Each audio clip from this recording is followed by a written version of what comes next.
C'est un événement, mes amis. Bien. Chers amis, chers camarades, c'est donc la première rencontre nationale de notre mouvement. Je suis personnellement extrêmement honoré d'être chargé d'engager nos débats.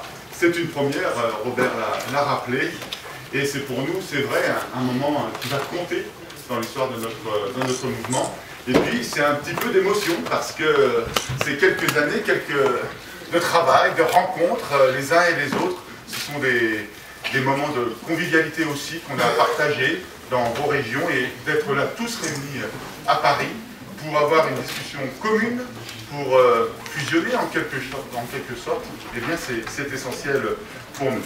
Et je tiens donc à remercier l'exécutif national pour son travail de préparation, il y a encore une quinzaine de jours. Et dans la suite de cette rencontre nationale, nous proposons de tenir notre premier congrès avant l'été, ou à l'été, avant l'été, dans le courant du mois de juin. Donc au cours de cette journée, nous allons échanger sur la situation de notre pays. Nous nous demanderons sûrement comment améliorer les choses, comment combattre le chômage, comment combattre les inégalités. Nous nous interrogerons aussi sûrement sur les inquiétudes de nos concitoyens, des inquiétudes que l'on partage, y compris individuellement les uns et les autres. Toutes ces questions, nous nous les posons tous. Et c'est pour tenter de trouver des réponses que nous nous retrouvons ici, tous ensemble, dans cette salle.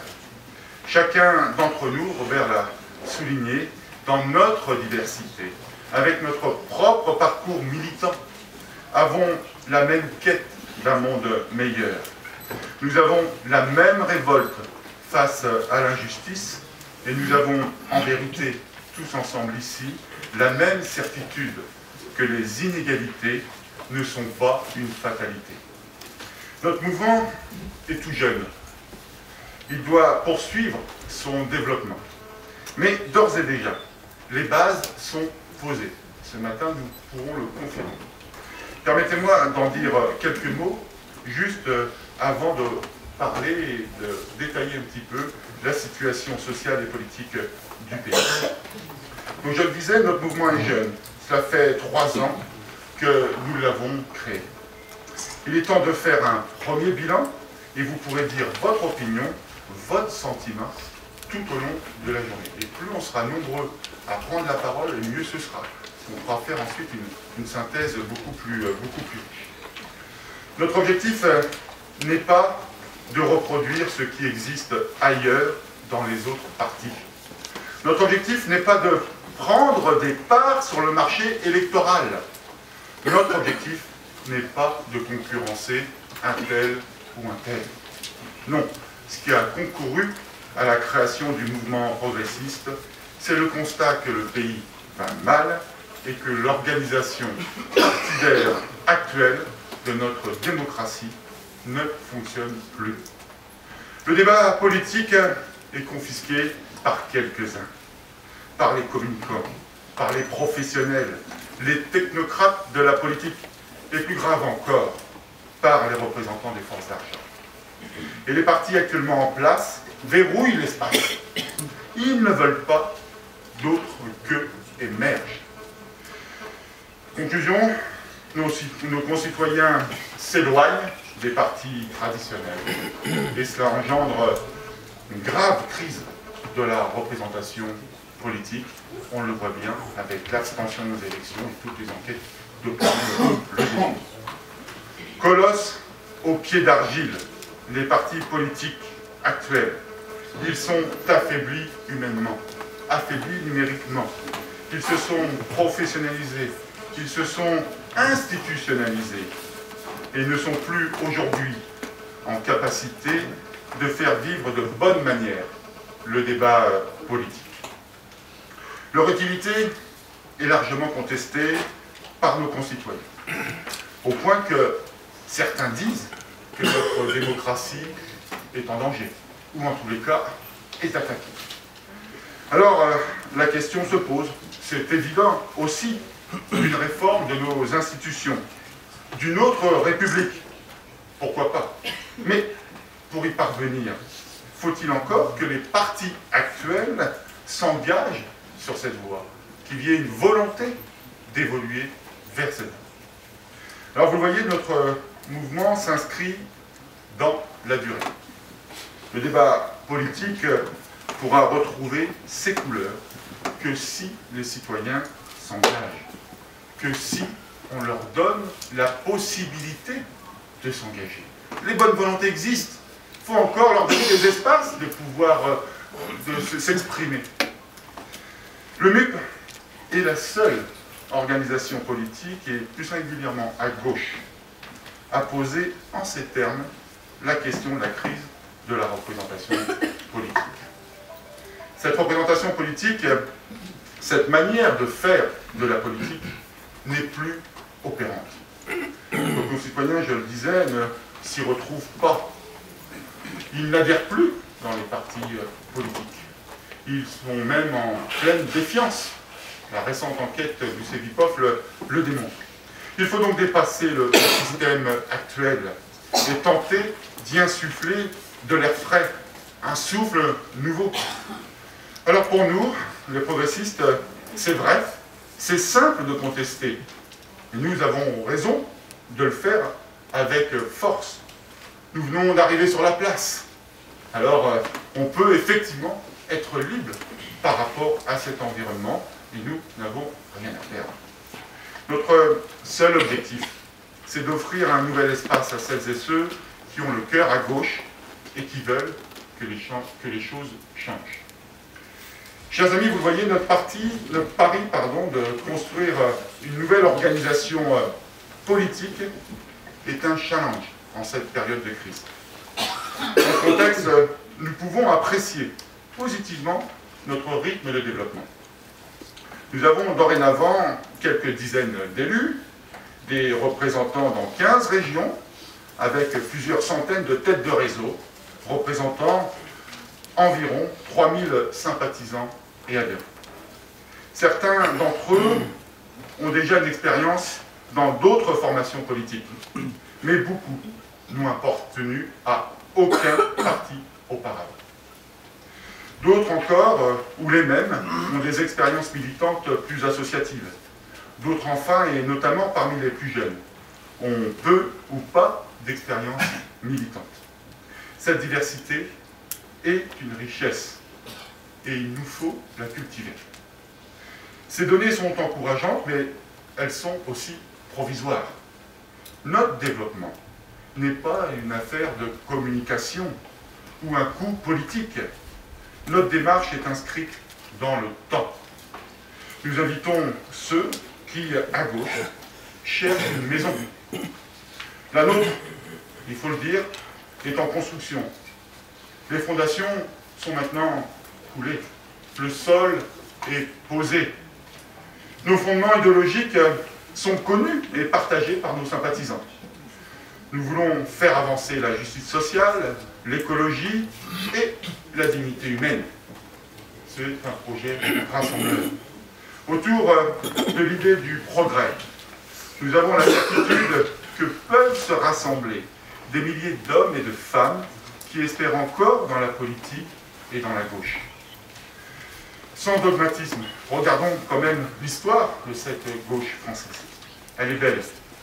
Et quels que soient ses soubresauts, sa ligne directrice est parsemée de combats justes et courageux pour la libération de l'homme.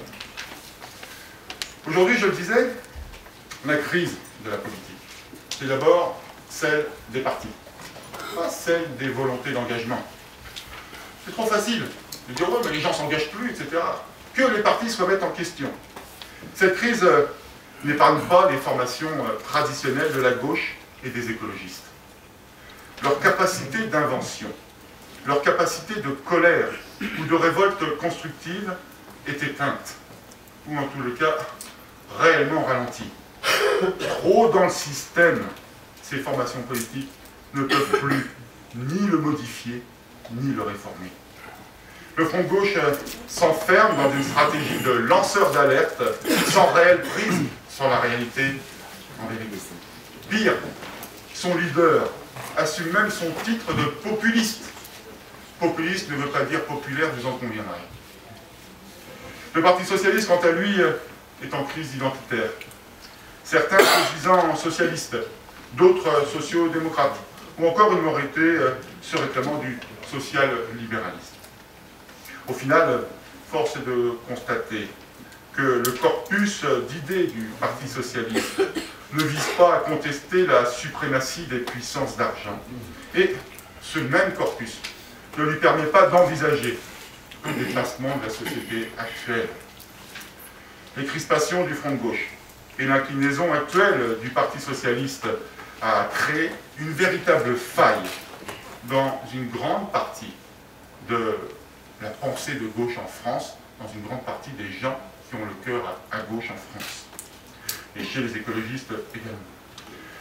Chez ce peuple de gauche, le désarroi guette. Déçu, beaucoup n'y croient plus. Ils ne s'engagent plus. Une partie même de ce peuple de gauche ne vote plus, délibérément. Cette situation est dangereuse. Elle renforce le système au risque que celui-ci n'impose et n'implose au bénéfice des démagogues et des obscurantistes. Alors, si au mouvement progressiste, nos fondations sont coulées, si le sol est posé, il nous reste à monter les murs et à bâtir le toit.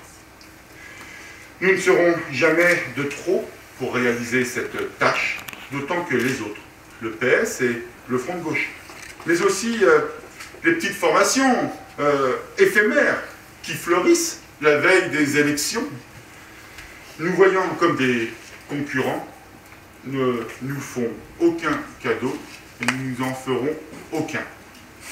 Notre mode de fonctionnement veut être innovant et le manque de moyens financiers, tellement pour une formation comme la nôtre, si interne, pour pousser nos idées, pour pousser notre fonctionnement à des choses qui nous permettent d'accueillir une nouvelle génération de monde.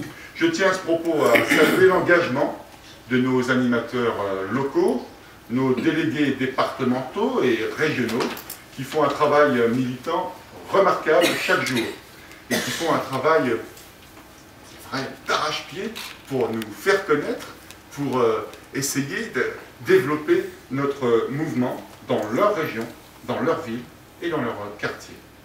Aujourd'hui, tous ne sont pas là, mais déjà très nombreux, et il faut rappeler que le maître mot de notre organisation, c'est la liberté. Il faut le dire aussi à ceux qui nous regardent positivement. Venez, une aventure est à vivre. Vous êtes libre au moment d'adhérer, vous le resterez dans notre mouvement. La liberté de penser, la liberté d'expression militante est un joyau par les temps qui courent. Et elle ne doit surtout pas être bornée à je ne sais quelle discipline de parti. Pour notre mouvement, cette liberté est fondatrice. Elle est indissociable de notre démarche. Notre capacité d'invention, notre capacité de développement, notre capacité de peser dans le débat politique dépendra en grande partie de la liberté et de la démarche participative que nous pourrons offrir dans notre mouvement à celles et ceux qui s'engagent. Nous savons où nous allons. Nous savons ce que nous voulons. Notre mouvement est dorénavant structuré. Et même si ce n'est pas notre préoccupation première, nous visons plusieurs centaines d'élus aux prochaines élections municipales, cantonales et régionales prochaines. À terme, en 2017, c'est une douzaine de parlementaires qui devront porter notre voix à l'Assemblée nationale et au Sénat. Ça nous aidera bien à faire mémoire. Tout au long de la journée, vous pourrez nous donner votre expérience, chacun dans vos régions, sur la préparation des élections locales. Il faut vraiment le faire parce que ça va nous permettre ensuite de mettre en commun les combats qu'on a encore à mener. De même, avec le comité exécutif, nous proposons que nous décidions de confirmer notre approche concernant les réseaux sociaux. Le travail réalisé par notre secrétaire général, François Béchiot, qui par là, François, on peut l'applaudir.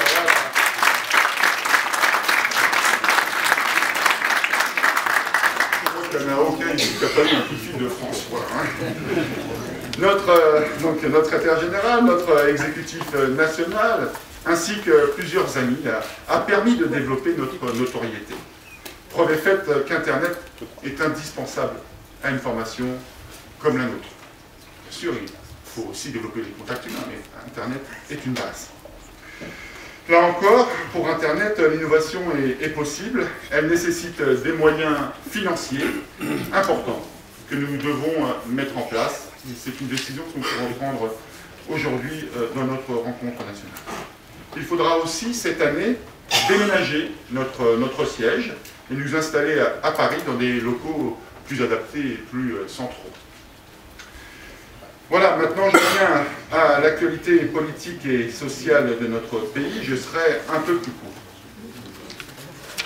Je ne vais pas, là, seul, maintenant, faire le bilan, point par point, de l'action gouvernementale. C'est un peu rébarbatif. Et disserter sur l'héritage négatif que nous a laissé la droite. On le connaît, cet héritage, il est catastrophique. Soyons directs, soyons indulgents, mais soyons francs aussi. La gauche a gagné de très peu en 2012. 20 mois après, c'est vrai, elle n'a pas renversé l'ordre des choses. Et si plusieurs réformes sociétales sont extrêmement positives, on voit encore l'actualité en ce moment en Espagne. Et si les réformes, donc je disais, sociétales sont très positives en France, nous voyons bien que la politique économique du gouvernement ne fonctionne pas. Le chômage de masse persiste et les inégalités continuent de se creuser dans un contexte de crise aiguë. Le poids de la dette publique livré au marché financier réduit considérablement les marges de manœuvre des dirigeants des États, y compris évidemment en France. Les agences de notation, les Moody's et compagnie, font la pluie et le beau temps. En quelque sorte, les politiques publiques sont mises sous tutelle et sont arbitrées par ces instances financières. Le discours du Bourget de François Hollande et son affirmation de combattre la finance restent d'actualité. Mais le gouvernement s'adapte à la rigueur budgétaire imposée par l'Union européenne et le FMI. Les solutions novatrices pour sortir de la crise n'émergent pas suffisamment, loin de là. Notre modèle social est attaqué. Et n'est-ce pas un ancien prix Nobel de 2001 de l'économie, qui s'interrogeait récemment sur le complot ourdi par les libéraux de tout poil pour discréditer le modèle français. La pression est donc forte pour imposer un changement de logiciel dans notre pays. Notre sécurité sociale, nos services publics, notre système de répartition en général dérange les libéraux et aiguise les appétits des financiers. Ce système, notre système de protection sociale, nécessite des dépenses publiques importantes qui doivent être équilibrées par des recettes. La question est bien là. Sans croissance, qui finance tout cela? La frontière est donc devenue ténue entre le sérieux budgétaire, la rigueur et l'austérité. Et le pacte de responsabilité est assez symptomatique des contradictions dans lesquelles se démène le gouvernement. Y aura-t-il des contreparties demandées au patronat en échange des allègements des cotisations familiales? Comment ces allègements vont être financés? Pour nous, pour le mouvement, notre mouvement, vous donnerez votre opinion, c'est clair. Ce pacte n'est acceptable qu'à la condition de contrepartie clairement signifiée et clairement contrôlée. Il est hors de question d'accepter un cadeau de 30 milliards d'euros qui ne serait pas utile aux Français, utile à l'intérêt général. Nous demandons que ces 30 milliards d'allègements ne pénalisent pas les services publics, ni l'action des collectivités locales. Nous demandons qu'une partie importante soit financée par de nouvelles mesures plus fermes contre l'évasion fiscale. Enfin, nous réclamons un accord avec les acteurs sociaux pour un audit des aides publiques à l'emploi octroyées aux entreprises depuis 10 ans. Ce sont des dizaines, des centaines de milliards qui sont distribués et qui ne sont pas forcément utiles. Il faut contrôler ces sommes et il faut les référencer. Mais au-delà de ce pacte, depuis la conférence de presse de François Hollande, la question est dans toutes les rédactions. Y a-t-il un changement de cap du président de la République? Ce qui a vraiment changé, c'est peut-être la dénomination. La ligne, elle, reste la même. Et nous ne tombons pas des nues. Cette ligne est bien social-démocrate, affirmée dès la campagne présidentielle. Et contrairement à la nôtre, elle ne propose pas de dépasser la société actuelle. Alors nous, les progressistes, nous souhaitons un changement plus profond. Et nous pourrions évaluer chaque semaine l'action du gouvernement. Et nous aurions autant de motifs de satisfaction que de motifs de déception.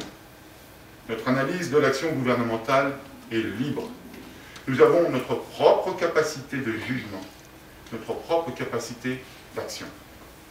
Cette majorité parlementaire à laquelle nous avons choisi d'appartenir n'a pas la même politique que la précédente. François Hollande n'est pas Nicolas Sarkozy.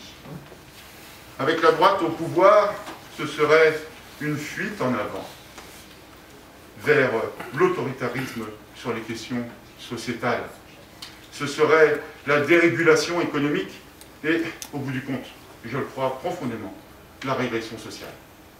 Lucide, notre participation à la majorité actuelle ne doit pas, chers amis, nous écarter de notre objectif principal, notre premier objectif, la constitution d'un mouvement progressiste nouveau, fort, capable de peser dans le débat public pour défendre les idées d'une société plus juste, une société plus humaine, d'un mot, d'une société progressiste.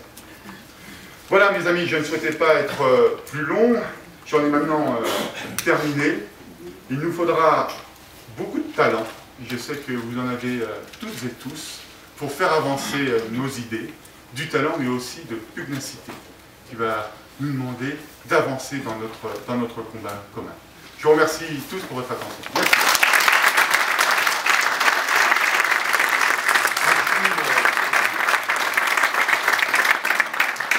Merci Jean-Noël. Voilà, donc on vous a proposé dès le départ que la discussion, elle essaie de se partager un peu. C'est-à-dire que là, dès maintenant, et cette discussion va être animée par François, Guénabou, on va vous passer des micros, vous pouvez venir pour certains là si vous le souhaitez, et la discussion